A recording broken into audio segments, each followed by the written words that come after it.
Halo semuanya, bertemu lagi dengan saya Mr. Ronald Manali. Pada video kali ini kita akan membahas tentang kerajaan pertama dan yang seterusnya di Indonesia. Yaitu yang pertama yang akan kita bahas adalah Kerajaan Kutai. Seperti yang kita ketahui, Kerajaan Kutai adalah kerajaan tertua sejauh ini di negara kita. Ditemukan sekitar abad keempat Masehi di Kalimantan Timur, di mana nantinya ditandai dengan ditemukannya 7 prasasti Yupa. Dan yang selanjutnya adalah Kerajaan Tarumanegara. Seperti Tarumanegara ini adalah salah satu dari kerajaan tertua di Indonesia, di mana Kerajaan Tarumanegara meninggalkan banyak peninggalan yang dapat kita temukan hingga saat ini. Seperti misalnya prasasti Ciaredeun, prasasti Jambu, prasasti Kebun Kopi, dan masih banyak prasasti lainnya. Untuk mengetahui lebih lanjut, mari kita simak penjelasan video berikut ini. Pembahasan kita selanjutnya adalah sejarah Kerajaan Kutai dan sejarah Kerajaan Tarumanegara. Yang pertama kita bahas adalah sejarah Kerajaan Kutai. Seperti yang kita lihat dalam peta Kerajaan Kutai, kerajaan ini terletak di muara Sungai Kaman, Kalimantan Timur, di hulu Sungai Mahakam, di mana Kerajaan Kutai ini adalah kerajaan yang bercorak agama Hindu. Nama kerajaan ini sebenarnya diambil dengan adanya penemuan prasasti di daerah Kutai. Jadi tidak ada nama pasti daripada nama kerajaan ini. Kerajaan Kutai merupakan kerajaan tertua di Indonesia sejauh ini. Hal ini ditandai dengan ditemukannya prasasti Yupa yang dibangun pada abad ke-4 Masehi. Jika kita lihat bagaimana Kerajaan Kutai hampir menguasai seluruh pulau Kalimantan. Kita lihat bagaimana kehidupan politik Kerajaan Kutai. Dalam prasasti Yupa dapat diketahui bagaimana kehidupan politik Kerajaan Kutai. Dalam prasasti ini juga dijelaskan bahwa raja terbesar Kerajaan Kutai adalah Raja Mulawarman, yang merupakan putra daripada Asmawarman. Sementara Asmawarman di sini adalah putra daripada Kudungga. Dalam kehidupan sosial telah terjadi hubungan yang harmonis antara Raja Mulawarman dengan kaum Brahmana atau orang-orang yang menjalankan kegiatan agama Hindu. Dalam Yupa dituliskan dengan jelas bagaimana Raja Mulawarman memberikan sedekah 20.000 ekor sapi kepada kaum Brahmana. Bayangkan 20.000 ekor sapi diberikan kepada kaum Brahmana di tanah suci yang diberikan dengan nama Waprageswara. Itu adalah hubungan yang baik antara Brahmana dengan raja. Kita lihat raja-raja yang pernah memimpin Kerajaan Kutai. Berdasarkan prasasti Yupa diketahui bahwa hanya 3 nama raja yang memimpin Kerajaan Kutai. Yang pertama itu adalah Raja Kudungga. Raja pertama yang menguasai Kerajaan Kutai. Kudungga diduga pada awalnya adalah kepala suku, sedangkan dengan masuknya agama Hindu, ia mengangkat dirinya menjadi raja dan membentuk kerajaan. Yang kedua adalah anak daripada Kudungga, yaitu Asmawarman.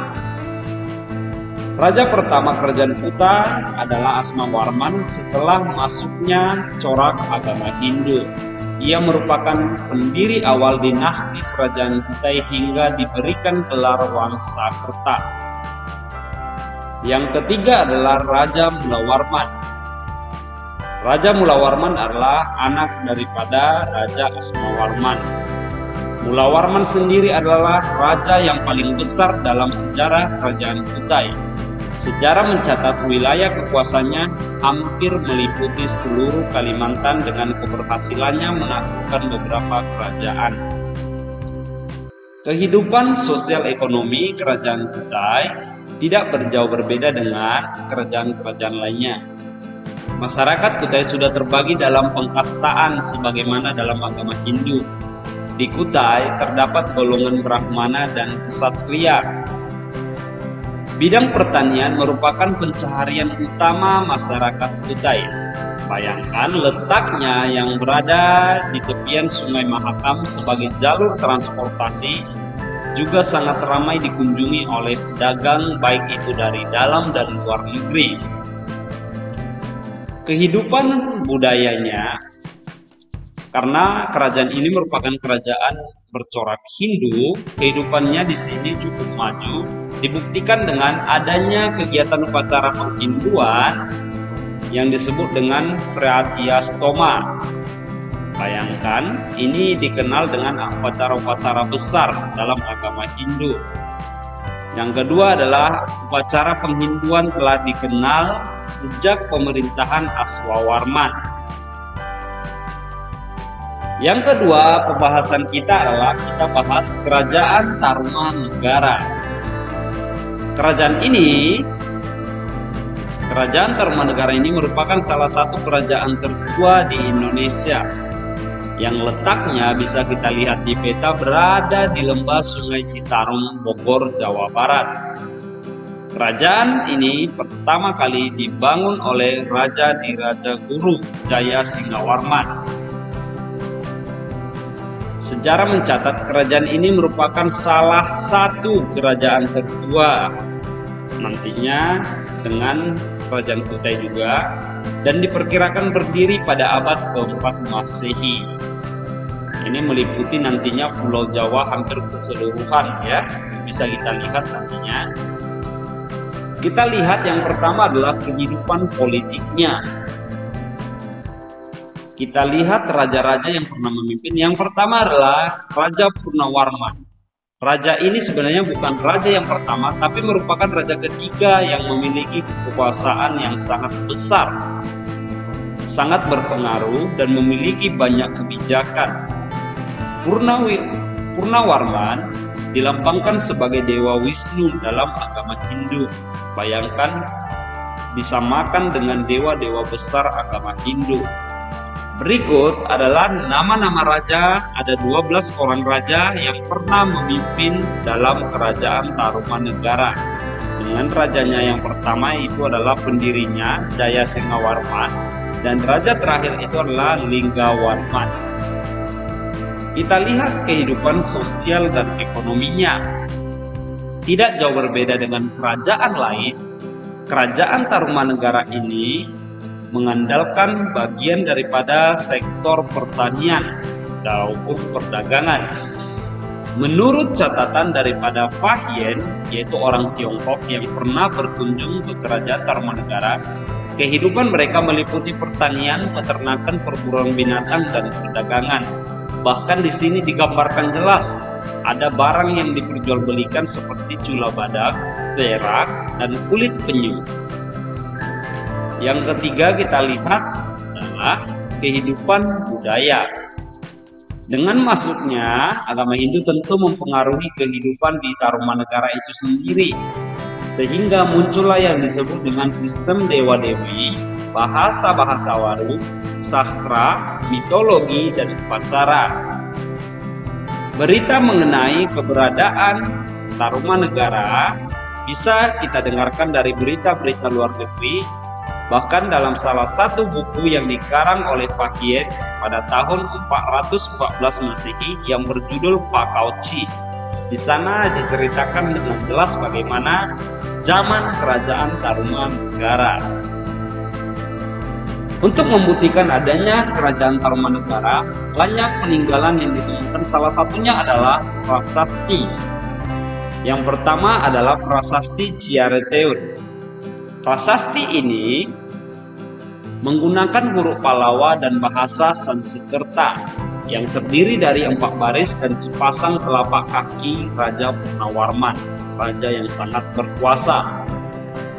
Dari telapak kaki raja ini dapat disimpulkan ada 2 arti. Yang pertama, cap telapak kaki Raja Purnawarman melambangkan kekuasaan raja atas daerah tersebut. Yang kedua, cap telapak kaki raja melambangkan kekuasaan dan eksistensi seorang raja, sekaligus penghormatan kepada dewa. Ini adalah gambar daripada prasasti Ciareteun. Yang kedua adalah gambar daripada prasasti Jambu. Prasasti Jambo itu ditemukan di Bukit Olengka, 30 km sebelah barat Bogor.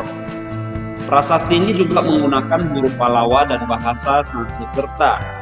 Terdapat gambar telapak kaki yang isinya itu adalah memuji Raja Mudawarman.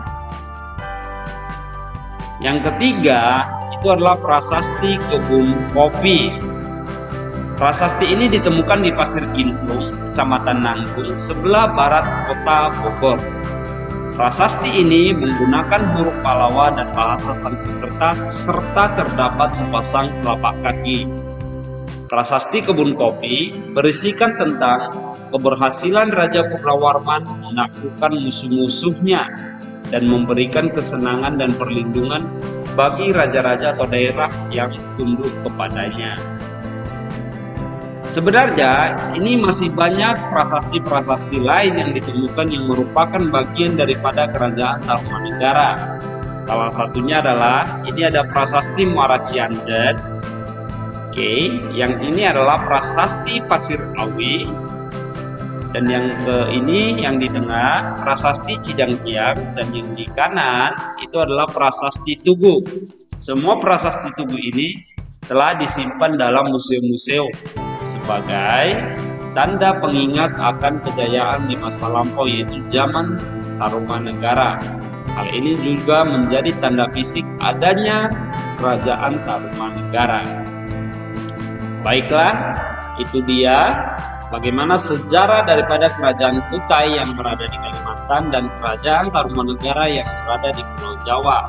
Semoga apa yang dapat saya sampaikan berguna untuk kamu sekalian.